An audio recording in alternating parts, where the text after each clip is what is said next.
Please understand that you're performing this repair at your own risk. We cannot be held responsible for any injuries or damage done to your device while attempting a repair.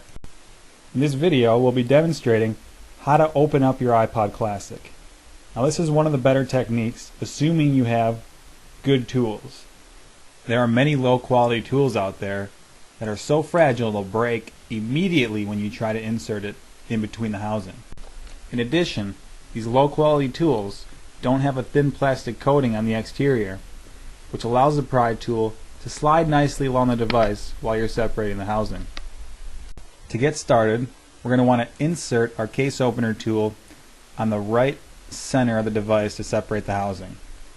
We're going to apply pressure on the back metal casing, which will bring it slightly away from the front, giving us a small gap to wedge that tool in there. And we'll leave it there so that we have a separation in the housing.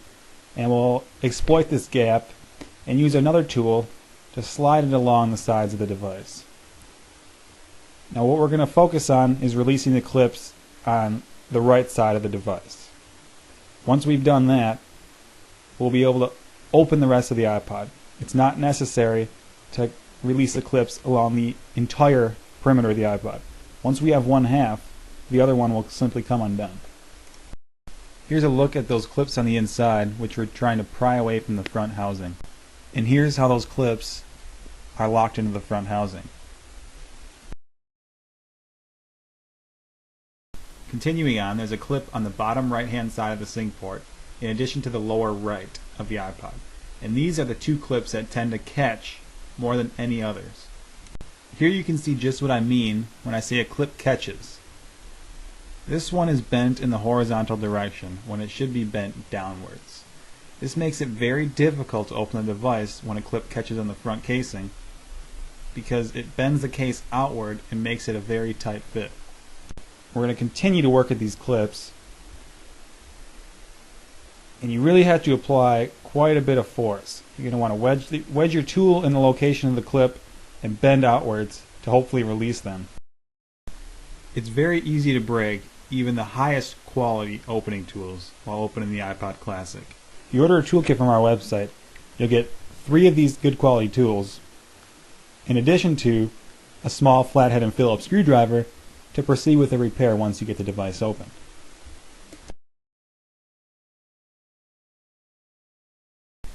You want to continue to work your way around the device and apply the technique of bending down and out to release these clips.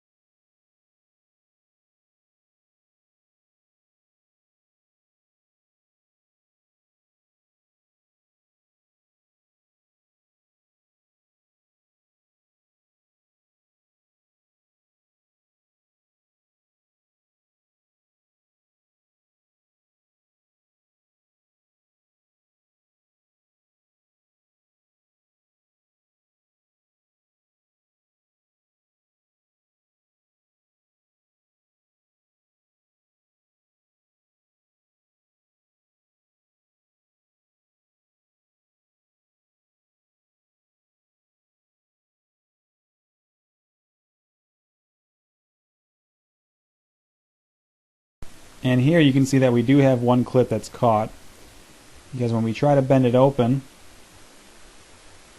you can see that every clip except for one is released, and the back casing is not allowing us to remove the front, which once you have one half of the clips released, it will come up. So this clip is bending outward and it's pushing on the housing, so it's making a tight fit between the front and rear. So we're going to just have to bend that all the way upward, and then once we have the device opened up, we can bend it back in place before closing the casing.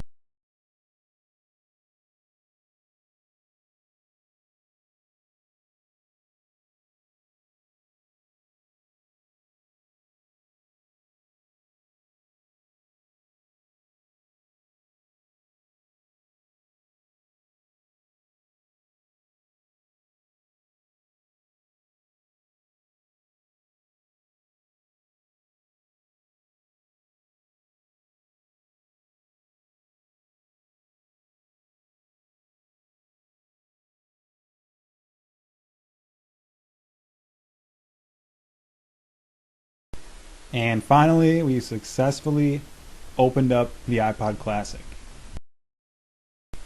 As you can see, this process does take quite a bit of effort.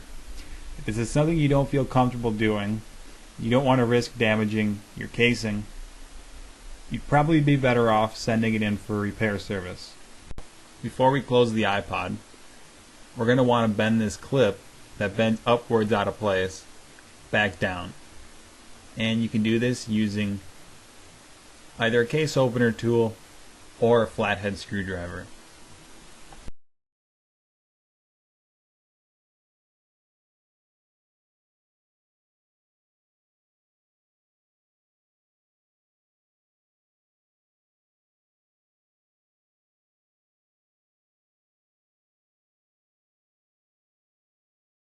Before closing your iPod, you can apply a technique shown here. With the rear housing raised slightly above the front, bend the case inward on all sides. And this should help with making the front and rear housings flush when you close the device. As you can see, this is quite difficult. This is one of the harder devices to get open. If you're worried about damaging your casing, you can always purchase a replacement. Hopefully you found this tutorial to be helpful. If you have any questions, feel free to comment or contact us directly through our website. Thanks for watching.